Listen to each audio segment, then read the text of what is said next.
Hey everybody, welcome to another episode of NC-17. My name is Josh. Lisa's out doing her thing, which is always a good thing. Today we have with us writer, director, and owner of, tell me if I get it right, Key 13 Films. Yep, All right, we got Matt Anderson. How you doing today? I'm doing well. Of course, it's been a bit of a weird day with the sleet out here in Maryland. I got to spend a couple hours scraping all that off the sidewalks. So it doesn't matter how big you are, at some point you still got to shovel the sleet off the sidewalks. That's right. Well, if it's any consolation, I was out there doing it myself today. Yeah, not my favorite way to spend a Saturday, but hey, that's the way it goes sometimes. Oh yeah.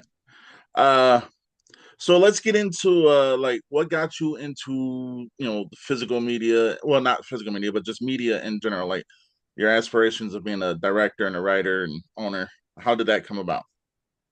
Well, it's kind of a long story, so I will give you the Cliff Notes version. All right. I started writing when I was 7 years old, writing my first novel. Fast forward many, many, many years later, found out I was not a very good novelist. So stopped doing those. Fast forward a few years later, in high school, started writing movie reviews. Fast forward to that, wrote a whole bunch of reviews for a website that no longer exists. Then I also got into photography, um, did a lot of studying. Fast forward again to about 7 years ago, 8 years ago. I was working on a show called Behind the Set with a woman, Nikki, but she was going by Rose Genevieve at the time. It was a cable access show, and I was working on Behind the Set, and um, there was a movie that needed a cinematographer. I had experience, so I signed up there and then did that for a couple years and then decided to start my own company with some friends. They really liked my writing, and turns out I was not a good novelist, but I was a pretty decent screenwriter. And so we did our first film, Hoodie, which is on YouTube. And here we are 5 years later. We just celebrated our 5 year anniversary in November of Key 13 Films. And, it's just been one heck of a ride. All right. Speaking of Hoodie, how did you come up with the idea of that movie and like just the casting and everything that went behind that? How did all that come about? Well, Hoodie was inspired by real life events. One of them, unfortunately, was the uh, Trayvon Martin shooting, and um, when Zimmerman, who did was involved in that, and cops told him not to do it, and he just had this vigilante mentality. I was like, that was a story that I just like felt that should be told. And I'm also a firm believer in the old adage, be careful who you um go after because they may come after you. And so those kind of two ideas came together and created Hoodie. And so it's, on the surface, if you look at it, it's a horror film, but if you look at it a little bit more, you see that it's more about attitudes and, how people behave, and some people, they hide their true intentions under they're doing it for the community, they're doing it for the common good when they're really just angry at whatever. Um, as far as the casting goes, um, the lead actor Bob Singer, he auditioned, just knocked it out of the park.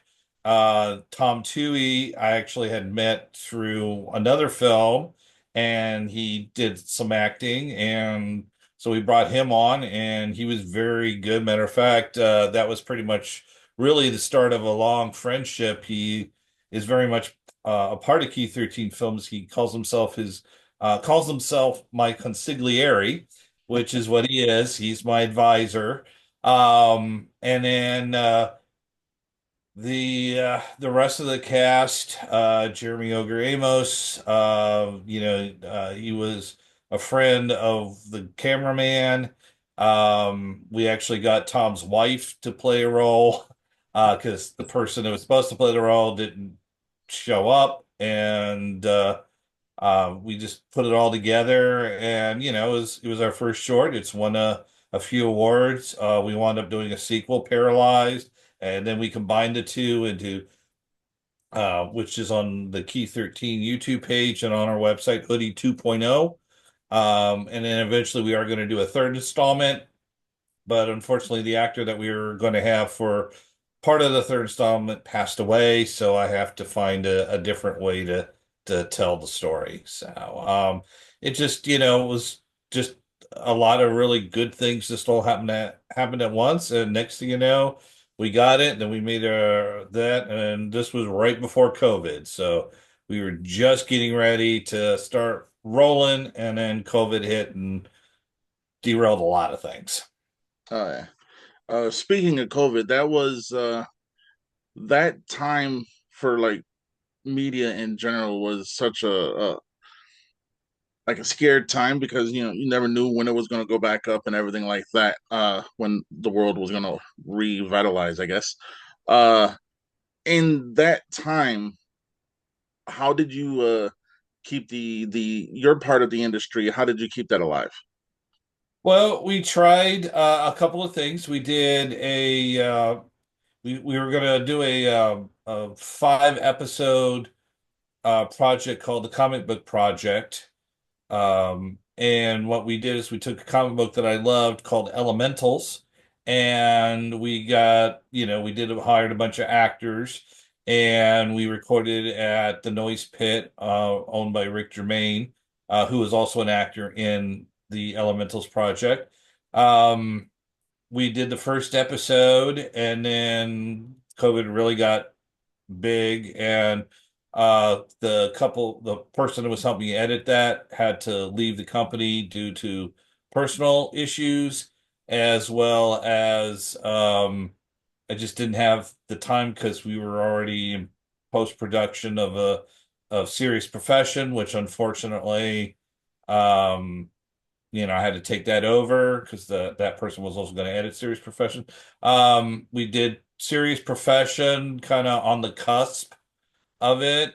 And I did a little short film, which wasn't very good, but just tried a little something.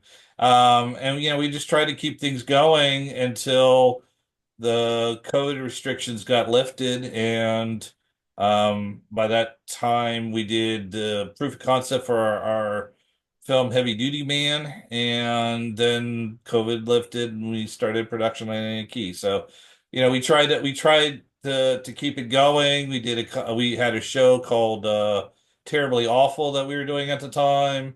Um, and we had guests come over. We just tried to keep things going as long as we could, but yeah, it was tough for everybody. Productions had to be shut down, and we had to be very careful about who we had on set because everybody had to be COVID clear before we do anything. Oh yeah. So after COVID, you said you started production on Anna Key. Hmm. Uh, so what's that story about? And kind of like take walk us through like your mindset of when you were creating the movie. Well, Anarchy was an idea that I came up with back in the mid 2000s. Um, it was based off of uh, some women that I had dated, and um, a few other things, and just sort of a viewpoint about life at that point in time for me, as I was, well, originally a little bit different. Originally was a TV show idea, but we evolved it into a movie. And then while I was on Heavy Duty Man, I met Amanda Megan, who helped me with the screenplay. She helped me really clear out a lot of some subplots that really didn't need to be in there. And she also gave her input because while every man has dated an Anna Key at some point in their life, every woman has been an Anna Key at some point in her life where she's been, while making the wrong choices because they feel good, not because they're necessarily the right choices. But the big thing that with the key part of it, no pun intended, is that Anna was not going to change who she was by the end of it. She was just going to be a better person, but still retain the who she is.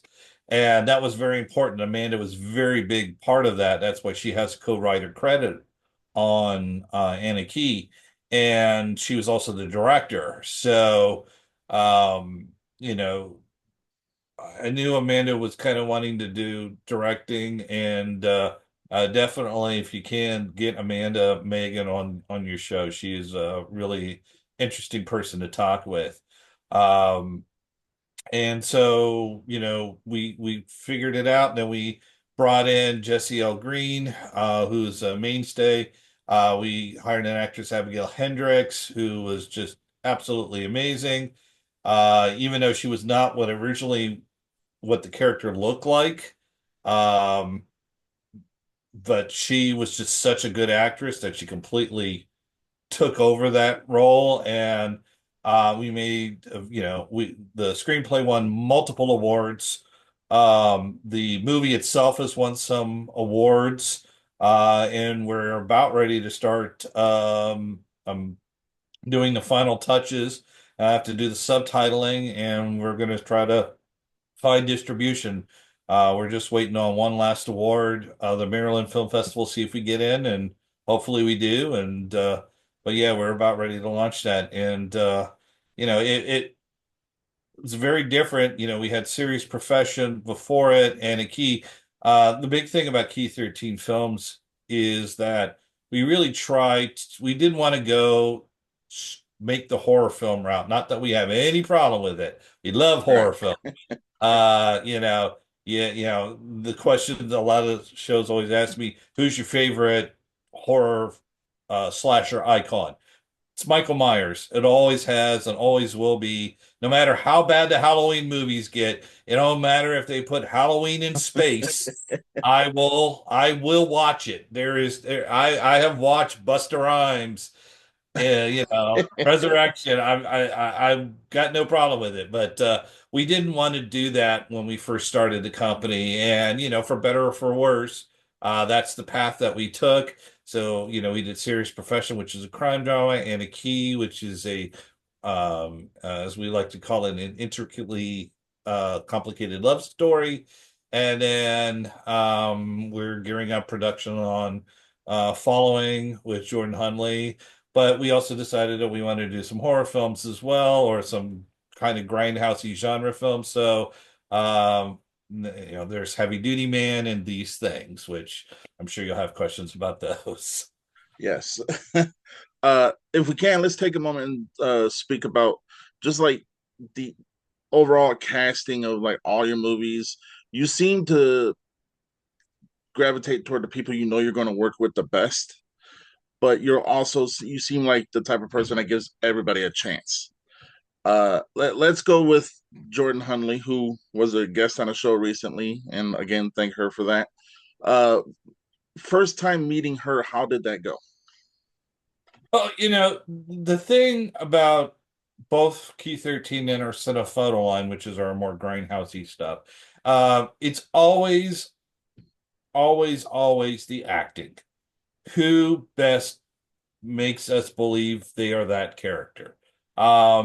We give everybody a chance. I mean, there has not ever been, I cannot think of anybody, with the exception of maybe a couple people, like not based in the United States, and it's not because of anything. It's just because they're not based in the United States. they're probably not going to be able to make it over here because we're not going to be able to pay them to fly over here. That's usually the only factor on that case. Um, we put out the casting calls through multiple places. Anybody who auditions generally will get a shot at it because you never know. There's a diamond in the rough out there. Somebody who's hasn't been in anything or maybe only been in a couple of little small things like Jordan had at that point. And we're gonna give them a shot, and if they come in and they just wow us. I mean, that's how we met Abigail and Anna Key. We just didn't never even heard of her until she auditioned, and then she just blew it out of the water. So, for us, it's always about the audition. How well can you nail the audition? And if you can nail the audition, unless it's somebody like my film One Last Toast, a bunch of those people in there didn't have to audition. I knew I wanted to work with them. Like Shonda Rawlings, Damia Torhagen, Blaine Chesley. I wanted to work with them, so they didn't have to audition; they were just hired. Generally, sometimes I do that. In case of Jordan, um, that's what happened. So, in answer to the question, what was that like? Well, she auditioned for our film These Things, sci-fi horror comedy. And that's the one you saw the video of her where she ran and she took a took a plant on the ground. Yeah, and in the clip you hear the cameraman's like, hold, and I'm like, stop, and we were like wondering what the hell happened because we're behind the camera and we couldn't see very well. But so Jordan auditioned for These Things, and she just just came out and just blew the door off the hinges with her audition for the main character, Denise. And she had a scream reel, which I know you've seen, Yes. which is most impressive. Matter of fact, these things, we got a new addition for her scream reel now. Um, so I met Jordan. Jordan was still at JMU getting her degree in acting and dramaturgy. So instantly started talking with her and realized how much she knew, how much she understood. Yeah, she was aiming more for theater, but as she said in her interview with you, she really kind of realized that she liked film acting a little bit. I mean, I wouldn't say better, but she liked film acting because it's all about subtlety. It's all about where stage acting, it's you got to project to the back row. In film acting, it's more about subtleties. But so she just came in, knocked the door off the hinges, had a great time working with her. We shot it in 5 days. She was a trooper. Half of us were sick. Uh, and she just powered through it. She did it all. But I talked with her quite a bit. And then I knew that she was going to be the lead character Denise in Following. And so I asked her to do Following. And then she auditioned for the lead role in Quattro, one of the lead roles in Quattro. But as even with someone as great as Jordan, there's somebody who gave just a slightly different take that was just what we were looking for. And Jordan, you were talking about her being a producer. As a producer, she was actually helping me pick the cast members. And even to her credit, where she could have just said, "Well, I don't like any of the other characters." She said, "No, this person's really good. This person's really good." But she also and I had talked about how she wanted to do something. She wants to try to challenge herself, so that's why she's playing Natalie. Because it's something totally different for her. So I know she can do it. So, again, Jordan, I was very lucky to meet Jordan. I was very lucky that Jordan decided to audition. She nailed it, and that's why, she keeps going and I knew that she could handle the complex role of Denise. So that's why I didn't even have to cast that character. I just hired her outright. Oh yeah. Heavy duty man. Yeah. Let's talk about that. I've actually so I read your profile. I haven't I'm gonna be honest, I haven't heard of it. But that's not disrespectful, and I don't want you to take it that way. Oh no, no, no, no, no. It's okay because Heavy Duty Man has been a long story. Let me take a drink because I get dry when I talk a lot. Heavy Duty Man was originally a concept that we did around COVID time. And we had pretty much had our cast lined up, and we did a proof of concept to raise funds, which we did. And then a bunch of stuff happened. And I'm not going to go into details, but suffice to say, we had to uh, postpone filming. And then when we started up again, Tom Toohey took the reins, and bless him for it because the project was pretty much dead until he resurrected it. He wrote the screenplay, and and then he filmed it, he directed it. I get a co-writer credit on because I came up with the idea and the concept.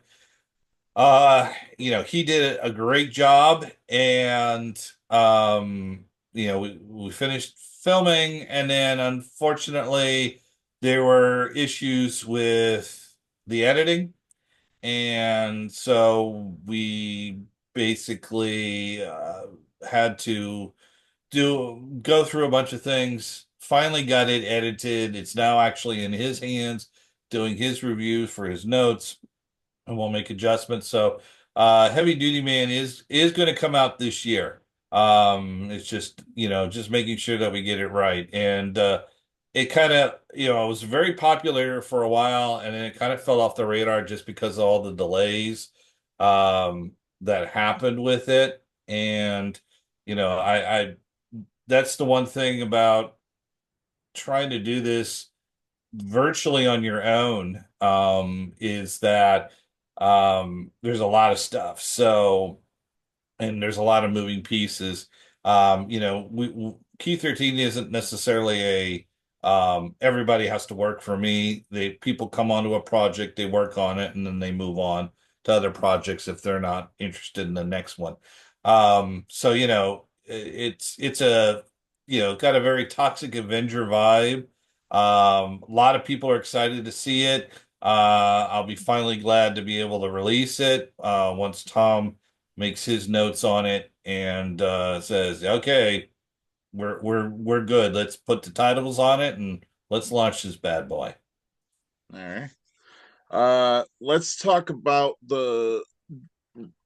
You said resurrection, so that instead of kind of takes me to zombies and stuff like that.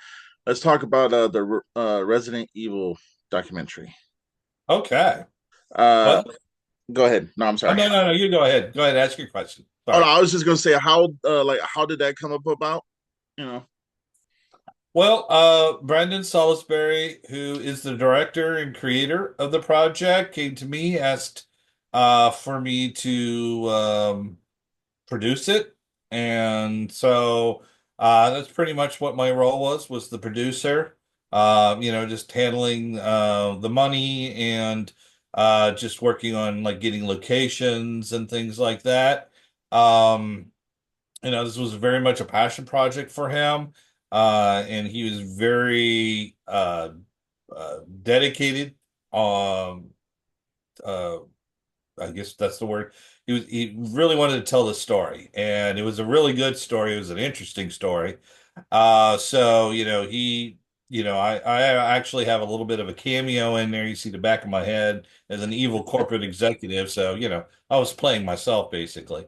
Uh, and then it was a really good story, and you know, it's uh it's done well. It's out on streaming services right now on Amazon Prime and Apple Plus.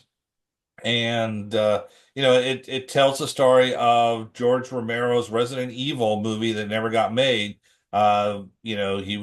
It seemed like a done deal, and then things happened, which you have to watch the movie to find out what. And Oh yeah. then with Paul Anderson. And I like the first two Resident Evil movies. The one when they went to the desert, that's when I started having issues. But I actually Agreed. enjoyed them, but I would have been curious to see George Romero's version. So while we didn't get that, you at least have an idea what could have been. All right. Uh, so now lately you've been working on double feature, which is Quattro and Following. Yes.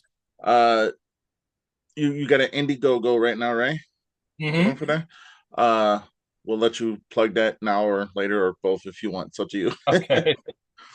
uh, but going into doing a double feature, is it more tasking than not than when you're doing it just like a single?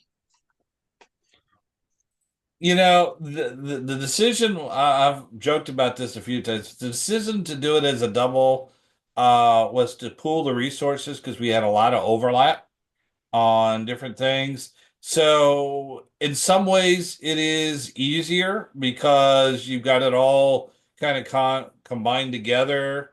And so, you can build things around. So if, following has some time jump. So if we're not filming stuff for following, we can film stuff for Quattro. Plus Quattro is a much smaller film, and it's basically almost all done in a studio instead of out on location like following is. So, in some ways it is easier because you got to pull the resources. I can, yeah, I have two casts going, but, I can very easily coordinate that and keep things aligned. It is more difficult because, of course, making two movies at the same time means we need more money. And of course, it's the logistics of trying to juggle that. Again, Quattro is much easier to manage. And in hindsight, probably would not have done it. Probably should have done it the way that my consigliere Tom had suggested and do one at a time. But it just these two projects were really following, is one that I really wanted to do, and Quattro was one that seemed to be very popular. So, decided to try to give a little bit to everybody, and hopefully we'll be able to raise up enough funds to be able to do both. I mean, we're going to do it anyways. I mean, it's not like we're not going to, regardless of how much we raise. But the more we raise, the more we can do, the better it can be. So. We got about 9 minutes left. Okay. I actually do want to say though, because I am following the progress of your Indiegogo, and the I want to commend you and say that it's very awesome that you are giving people who are donating, just like bit parts in there, whether it be a picture or something like that. That's awesome. Yeah. Well, we try to give some, I mean, I know there's not, I mean, I like try to be do little bit parts in films just to help people out. And so, I mean, I've done it on several of my other films and never had a problem with it. I always have a good time when we have them come on. They come on, they have a great time. In these things, we had Russell Volker, who's been in a couple of my films, and he got to throw koosh balls at the lead actor. I mean, we try to give everybody a little bit of fun, a little bit of excitement. So, even if it's just a picture in the film, it's kind of cool just to see you on the credits or your picture in the film and that sort of thing. So, we we got no problem with doing that because everybody should, if they want to, they should have a shot at it. We still actually have some picture in the film perks left. So and some little extra parts, although those I put those on hold for right now because I'm trying to clear out a few other perks before we start doing that again. I mean, it's a long campaign, so some they'll come back for a limited time, then they'll go away. So if people have got to go over to the campaign, they got to check it out, and they got to keep coming back because they may miss. We may do a fire sale where for one day we drop the price down to the bare bottom, and and they can come and get it. But if they don't go and check every day, it's gone, and they may not see it again. So, Okay. you try to do that. All right. So if you want to take 2 or 3 minutes and like talk to people who are trying to get into the industry, kind of like how Jordan did and everyone else, I give everybody the opportunity to say whatever they want to say to the people that are going to watch this. What would you say to people trying to get into the industry or just people who want to write? Well, for people who want to write, you got to write. You have to write. You can't, and you got to learn the mechanics. Now, screenplays can be there are some hard and fast rules in writing a screenplay, and there are also some just various rules. Um, but you got to write, and when you write, you gotta not only learn the mechanics, how a screenplay is built, but you've got to understand how to build characters, how to write dialogue. Dialogue is, "Good morning, sir. How are you?" "Well, I am well, sir. How are you today?" "Well, I am great, sir. How are you today?" It can't be that kind of thing. You got to also make sure that your characters are more than just paper thin.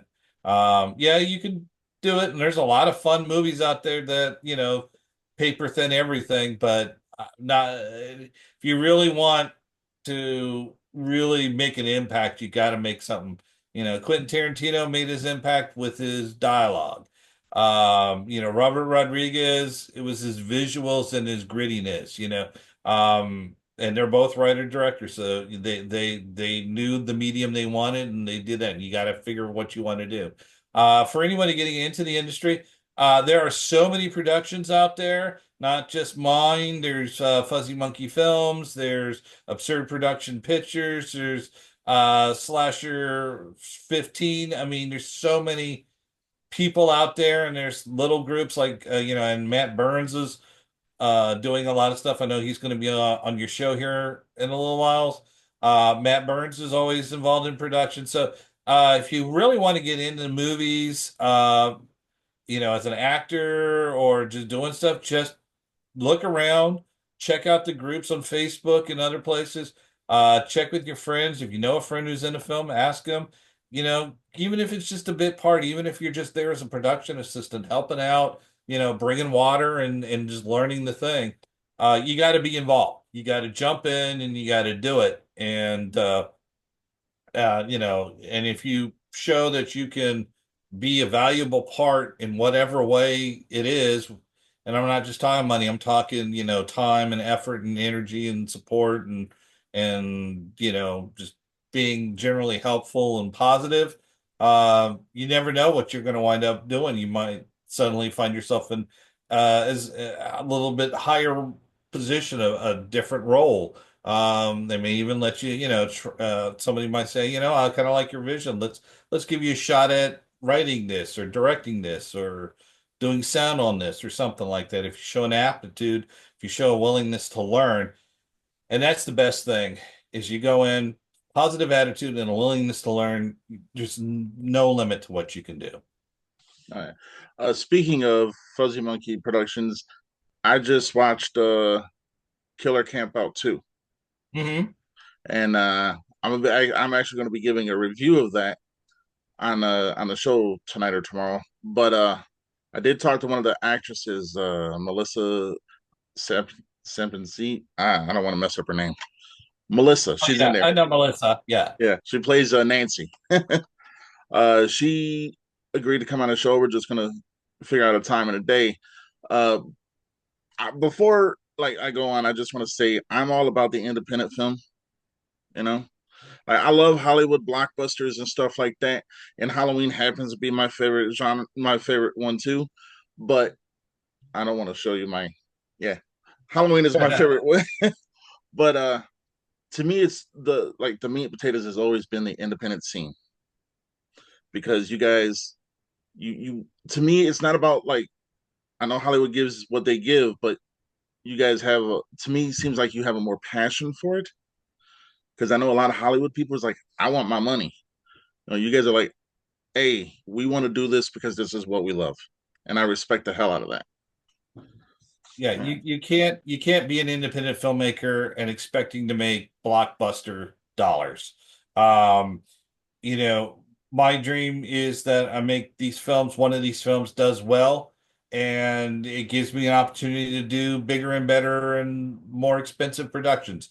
But I do it for the love. I do it because I have a lot of stories to tell. I want to tell them, and that's the heart and soul of the independent scene. It's if I cannot think of any of them who are in it to make money. They like making money, don't get me wrong. There's nothing wrong with making a dollar and a cent in this business. But a lot of independent filmmakers do it for the love. They do it for their desire to tell a story, to be a part of something, and that's why I think the independent film world really should be looked at more. I'm sick and tired of seeing remakes and redos and rehashes.